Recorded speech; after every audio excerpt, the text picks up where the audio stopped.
డీమార్ట్లో చాలా వరకు ఒక స్కామ్ జరుగుతుంది. అదేంటంటే మేము స్టార్టింగ్లో వచ్చినప్పుడు అస్సలు కనిపించకపోతుండే. ఇడ్లీ దోశ కోసం మినపప్పు అవి తీసుకుందామంటే అసలు దొరకవు. ఇక్కడ రెడీమేడ్గా ఉంటాయి కదా, అవే ఉంటుండే.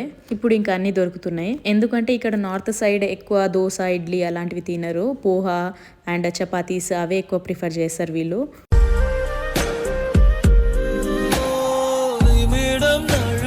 So hi guys, welcome back to my channel Rameshwari vlog. So ఈ రోజు ఏంటంటే వ్లాగ్, మేము డీమార్ట్కి వెళ్తున్నాము. ఇంట్లో సరుకులంతా అయిపోయింది, సో అందుకే డీమార్ట్కి వెళ్తున్నాము. ఏమేమి తీసుకుంటాము, ఎంత అవుతుంది బిల్లు అన్నది ప్రతి ఒక్కటి మీతో షేర్ చేసుకుంటాను. So please be stay tune. So ఇంకా సామాన్లు పెట్టుకోనికి డిమార్ట్ బ్యాగ్ తీసుకున్నాను. సామాన్లు తీసుకునే చాలా ఉంది, సో ఇంకా ఒక్క బ్యాగ్ సరిపోదు అని ఇంకో బ్యాగ్ కూడా తీసుకున్నాను. మనం ఎన్ని సామాన్లు తీసుకున్నా ఎంత బిల్ అయినా ఏం కాదు, కానీ లాస్ట్ లో క్యారీ బ్యాగ్ కూడా మనీ పెట్టి తీసుకోవాలంటే మనసు అవ్వదు. అదేంటో మరి. సో మేమైతే స్టార్ట్ అయిపోయాము. మాకు డిమార్ట్ దగ్గరలోనే ఉంటది. సో ఇంకా ఆశ్రమ మాల్ దగ్గర నుంచి వెళ్తున్నాము, ఎందుకంటే మాల్ కి దగ్గరలోనే ఉంటది డిమార్ట్.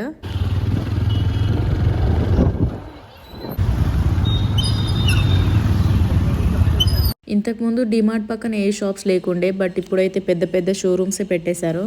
అండ్ ఫైనల్గా డిమార్ట్కి వచ్చేసాం.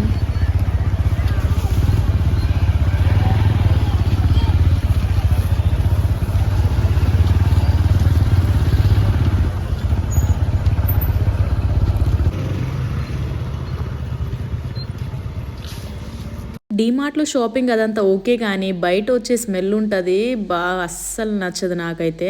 అక్కడ పాప్కార్న్ స్మెల్ ఎందుకు అట్లా వస్తుందో అర్థం కాదు. నార్మల్ గా పాప్కార్న్ స్మెల్ మంచిగానే వస్తుంది, బట్ అక్కడ ఎందుకు అట్లా వస్తుందో అర్థం కాదు. ఆ స్మెల్ చూస్తేనే వామిటింగ్ వచ్చేటట్టు అనిపిస్తుంది. అండ్ అక్కడ తీసుకొని తినాలంటే వాము అస్సలు తినలేము.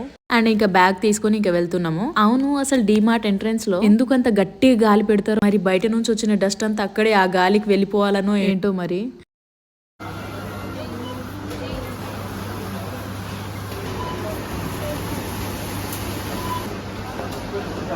ఇక్కడ మిల్లెట్స్ బ్రెడ్ అని కొత్తగా పెట్టారు, ఇంకా చూద్దాం అనేసి తీసుకున్నాము. బయట దొరికే ఏ బ్రెడ్ అయినా కానీ మిల్లెట్ అండ్ బ్రౌన్ బ్రెడ్ అని చెప్తారు, కానీ అన్ని మైదాతోనే చేస్తారు. ఇంకా ఎంట్రన్స్ లోనే బిస్కెట్స్ అవన్నీ ఉంటాయి, మీకు ఆల్రెడీ తెలిసిందే. ఏదో చిన్నప్పుడు తెలియనప్పుడు అయితే ఇంకా అన్ని బిస్కెట్స్ చాక్లెట్స్ అవన్నీ తినేటోళ్ళం, బట్ ఇప్పుడు పెద్దగా అవుతున్న కొద్దీ అవన్నీ ఎట్లా ప్రిపేర్ చేస్తారో తెలిసాక ఇంకా తినబుద్ధి అవ్వట్లేదు. అండ్ ఇక్కడ మేము రైస్ తీసుకుంటున్నాము. నార్మల్ గా అయితే ఇంటికాడ నుంచి ఇంకా బస్తాల లెక్క తీసుకొస్తాం, అంటే మా పొలంలో పండించిన రైస్ తీసుకొస్తాము. బట్ ఈసారి వచ్చేటప్పుడు తీసుకురాలే, వీలు కాలేదు, సో అందుకే తీసుకుంటున్నాము. ఎంతైనా ఈ బయట రైస్ అయితే ఇంట్లో పండించిన రైస్ లెక్క ఉండదు. డీమార్ట్ లో వీడియోస్ తీసుకుని ఎట్లా ఎందుకో మరి, బట్ నేను వాళ్ళకి కనిపించకుండా ఇంకా వీడియోస్ తీసుకున్నాను. ఇక్కడ నేను డ్రై ఫ్రూట్స్ తీసుకుంటున్నాను. డీమార్ట్ లో చాలా వరకు ఒక స్కామ్ జరుగుతుంది. అదేంటంటే చాలా వరకు ఆఫర్స్ ఉంటాయి కదా, అదే 1/1 ఆఫర్ అని, అండ్ ఎంఆర్పి ప్రైస్ కాకుండా తక్కువ ప్రైస్ ఉంటది కదా, సో ఇక్కడే జరుగుతుంది స్కామ్. అసలు నార్మల్ గా అందరం ఏమనుకుంటామంటే 1/1 ఆఫర్ వస్తుందిలే, ఇంకా తక్కువ పడుతుంది ఎంఆర్పి కంటే అనేసి ఇంకా తీసుకుంటాము. కానీ లాస్ట్ బిల్లింగ్ లోకి వచ్చేసరికి అక్కడ ఉన్న ఎంఆర్పి రేటే పెట్టేస్తున్నారు చాలా వరకు. మనం అన్ని చూసుకుంటూ వస్తాం, కానీ దేనికి ఏ ప్రైస్ పడుతుంది అనేది మనం మర్చిపోతాం కదా. సో బిల్లింగ్ అప్పుడు అయితే ఇంకా అక్కడ ఉన్న ప్రైజే పెట్టేస్తున్నారు, ఎందుకంటే మనకు కరెక్ట్ ప్రైస్ అనేది మర్చిపోతాం కదా అక్కడికి వెళ్ళేసరికి, అన్ని చూసుకుంటూ వెళ్తాం కాబట్టి. సో ఇలా 1/1 ఆఫర్ అని ఉంటుంది చూడండి, వాటికి ఫొటోస్ తీసుకోండి ఆ ప్రైజెస్, అండ్ బిల్లింగ్ చేసేటప్పుడు కూడా ఎంత ప్రైస్ పెడుతున్నారు అనేది చూసుకోండి కేర్ఫుల్ గా. అండ్ కొన్నిసార్లు అయితే బిల్లింగ్ లో ఇంకా లేనివి కూడా ఎక్స్ట్రా యాడ్ చేసి పెట్టేస్తారు. ఇంకా డిమార్ట్ కి వెళ్తున్నామంటే 1-2 సామాన్ తీసుకోపోయి ఇంకా చాలా తీసుకుంటాం ఎలాగో, సో అలా ఇంకా బిల్లింగ్ లో కనిపించదు మనకు ఎక్స్ట్రా యాడ్ చేసినా గానీ. అండ్ ఇక్కడ నేను మినపప్పు చూపిస్తున్నాను, ఎందుకంటే ఇక్కడ మేము స్టార్టింగ్ లో వచ్చినప్పుడు అస్సలు కనిపించకపోతుండే. ఇడ్లీ దోశ కోసం మినపప్పు అవి తీసుకుందామంటే అసలు దొరకవు. ఇక్కడ రెడీమేడ్ గా ఉంటాయి కదా, అవే దొరుకుతుండే. ఇప్పుడు ఇంకా అన్ని దొరుకుతున్నాయి, ఎందుకంటే ఇక్కడ నార్త్ సైడ్ ఎక్కువ దోశ ఇడ్లీ అలాంటివి తినరు. పోహా అండ్ చపాతీస్ అవే ఎక్కువ ప్రిఫర్ చేస్తారు వీళ్ళు. అండ్ ఇప్పుడు వీళ్ళు కూడా మన సౌత్ సైడ్ ఫుడ్ ఎక్కువ ఇష్టపడుతున్నారు, దోశ ఇడ్లీ అవి.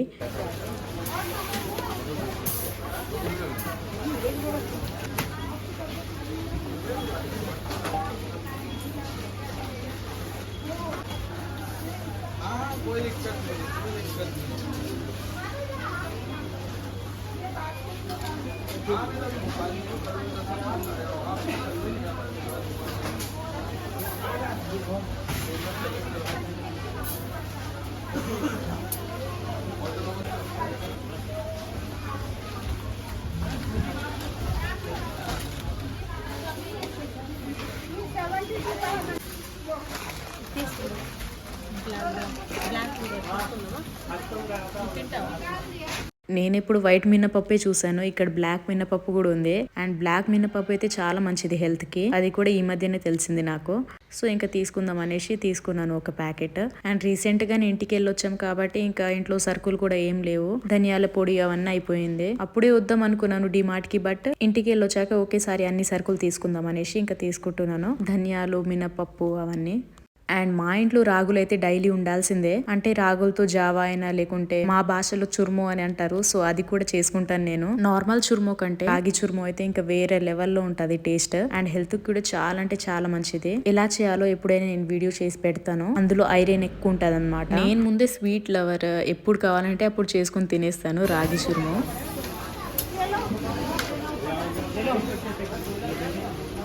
అండ్ పోహా అని చెప్పాను కదా, అవి అటుకులతోనే చేసుకుంటారు, దొడ్డ అటుకులతో.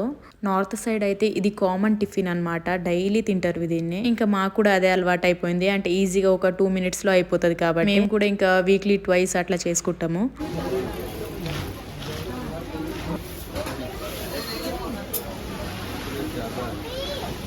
వీకెండ్స్లో అయితే డిమార్ట్లో క్రౌడ్ ఎక్కువ ఉంటుంది, అందుకే మేము వెనస్డే రోజు వచ్చాము.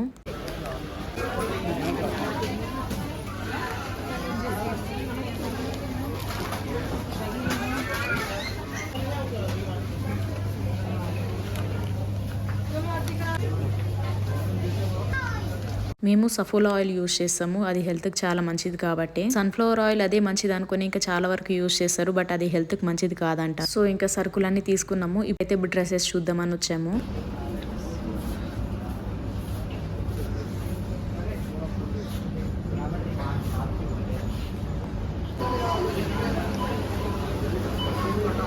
చూడండి డిమార్ట్ ఎంత ఫ్రీగా ఉందో, ఇంకా వీకెండ్స్కి వస్తే అసలు నడవనికి కూడా ప్లేస్ ఉండదు.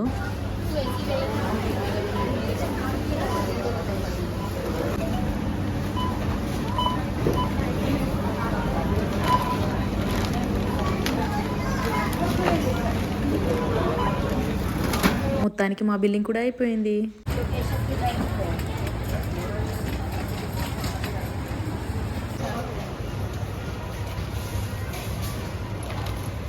మొత్తానికి మా షాపింగ్ అయితే అయిపోయింది, ఇంకా వెళ్ళిపోతున్నాం ఇంటికి. వచ్చేసాం. సో స్నిక్కర్స్ తెచ్చుకున్నా, కోల్డ్ అవుతుంది నాకు, అయినా తింటున్నా. ఏం కాదులే, ఎప్పుడో ఒకసారి తినొచ్చు. నేను బయట అదంతా ఏం ప్రిఫర్ చేయను, ఎప్పుడో ఒకసారి ఇట్లా బయటికి వెళ్ళినప్పుడు. ఇవి మా 1 month సరిపడ సరుకులు. అండ్ మొత్తం బిల్లింగ్ ఎంత అయిందో చెప్తాను. 1-2 తీసుకొని వెళ్ళి ఇంకా ఎన్ని తీసుకొచ్చాము అట్లుంటుంది డిమార్ట్. 3939 అంటే ఇంకా రౌండ్ ఫిగర్ 4000 అనుకోండి. ఈ సామానికి 4000 అయింది సరుకులు. సో మొత్తం ఎన్ని ఐటమ్స్ అంటే 37 ఐటమ్స్, మొత్తం 37 ఐటమ్స్ 4000 అయింది మా బిల్. సో ఇవి మా సరుకులు, అండ్ ఇది ఈరోజు నా బ్లాగ్. సో ఈ వీడియో నచ్చితే లైక్ చేయండి, షేర్ చేయండి అండ్ సబ్స్క్రైబ్ చేసుకోండి. Thanks for watching, bye.